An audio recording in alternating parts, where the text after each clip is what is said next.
I want to start with two check-ins. For whom here, Belgium and Brussels particularly, is a home away from home?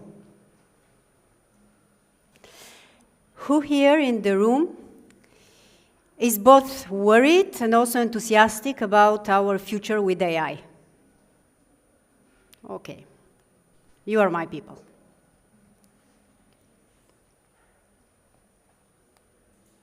How does this work? Yeah, this is where I am. Yes, now it works. Well, I was prepared for 8 minutes, but it's really revealing that we'll have 10. So thank you, Chrissa. But I will try to indeed be concise and not to speak more than 10 minutes.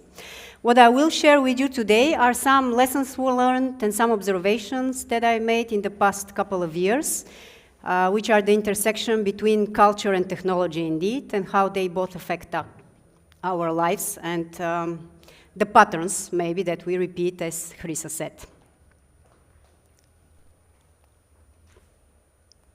Wrong button. I will share about a couple of projects that I have been involved in, and hopefully at the end you will also have some takeaways like me from what I will share with you. I'm a foreigner in this country, one of many.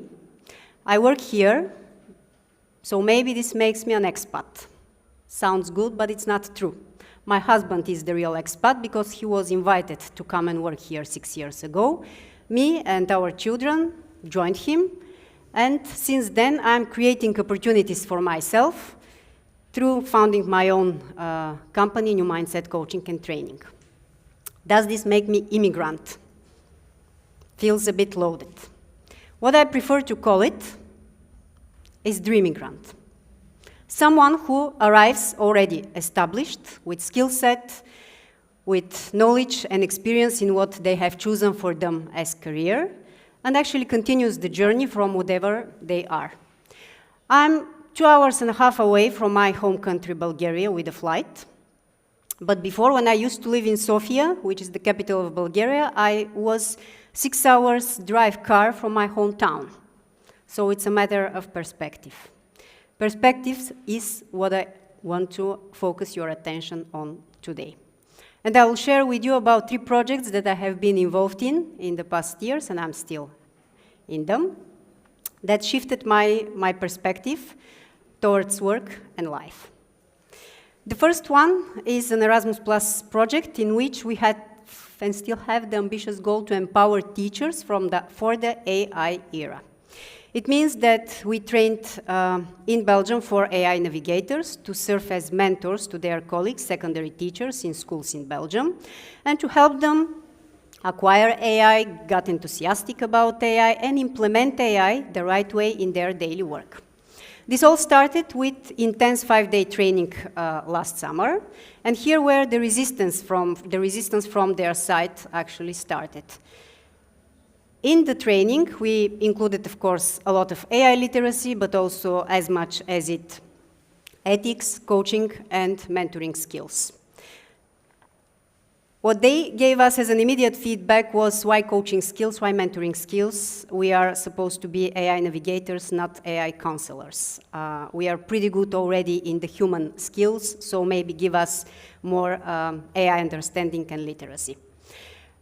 It's already 1 year ahead in the project, and the feedback repeatedly that we receive is actually that particularly coaching and mentoring skills that maybe for some of them were indeed a reminder rather than creating a new world of knowledge for them, was the thing that helped them to understand AI and to understand better their role as AI navigators. So their fears or their concerns did not disappear, but they actually added different angle and different way of thinking. They added the little tiny word "and." This gave them back agency and helped them shift their perspective from either or, and from the maybe typical teacher's perspective, I need to have all the knowledge so to transmit it to my students, to no, I don't have all the knowledge, but I learn and grow. The growth mindset that already was mentioned a couple of times today. The other project is again related to AI, and is again my insights are related to insights and to mental shift. However, in this case, we work with 30 work-based learning mentors here in Belgium. Some of them are in the room. Chrisa is also one of the trainers in this project. In the beginning, we started, of course, with a lot of surveys measuring the temperature, and there was a lot of either-or perspective in the understanding of the mentors, many of them coaches as well in their practice, related to how AI will actually badly influence the human interactions that should be and is at the center of the mentoring interaction. 6 months later, after a lot of learning together, exploring together, these 30 mentors shifted their perspective from defense to design. And the feedback that we are currently receiving is that thanks to AI and thanks to the critical thinking that they applied in this period, they actually now know how to be better mentors, and also adding this technical knowledge as a complement, but not as a substitute to their skill set. So here again, we have this end perspective, this adding just another angle and way of seeing things. And the third project I want to briefly share about is so-called Culture and Lab, Culture and Strengths Lab. It started with notice, like majority of my clients are dream migrants like me, people who are navigating culture and life abroad. And I noticed in the past years that some of the strengths and weaknesses that they refer to in our one-to-one conversations and coaching sessions are actually cultural traits. This got me curious, and I started doing interviews over Zoom. So in 1 hour interviews, I'm already around the 30th interview, so it's definitely not representative data. I also see some of my interviewees here. Some patterns started emerging, like, for example, time matters. People who live abroad for 3-4 years still see things very much into black and white, in the sense of here is here, there is different, and somehow looking for signs of belonging. People who live already a decade or more abroad attribute shifts of their thinking and attitude much more towards maturity rather than cultural exposure of a particular context. And maybe it's normal. I'm not saying here that I'm reinventing the wheel, but there are indeed some patterns. The other one is about focus, what we decide to focus on. People who thrive living abroad, no matter the duration at the moment of the interview, they do not constantly look for those signs of belonging. They actually create it intangibly through understanding and embracing the fact that here is here and there is there, and both are true, and I belong to both. So adding this kind of perspective is something which may becomes naturally to them, but helps them just live a better and happier life. So what this all has to do with your career or your path forward? Couple of insights that I want to share at the end of this talk. And first of one of them is train your end.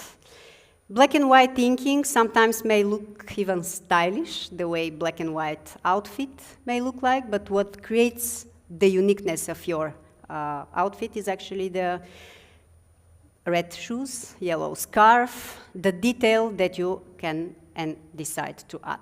This is the end thinking and adding the perspective. See your situation as a spectrum. Life and career does not happen on the edges, it's a spectrum. This also was touched by the other speakers. So if you are somewhere at, let's say, 5 today in your feeling about where you are at your career or anything that is important to you, instead of suffering why you are not at 10 or at least closer at 10, try to focus on what could move you at 6. And last but not least, dots connect later. I heard this also in the presentation of Amanda, but that's a good thing, because what we heard also from Verle is that when we repeat, we remember, this is how we learn and ultimately shift in our thinking. I have a question to you. You don't need to answer, but answer for yourself. What is something that 10 years ago was just a dream or an idea for you, and today is part of your routine? Dots in this story connected. The dots from your today's story will connect later too. And your role is not to know how, your role is to keep showing up with curiosity, with courage, and with this tiny word that can shift your career and thinking. And I'm happy to continue the conversation in the pause. Thank you for your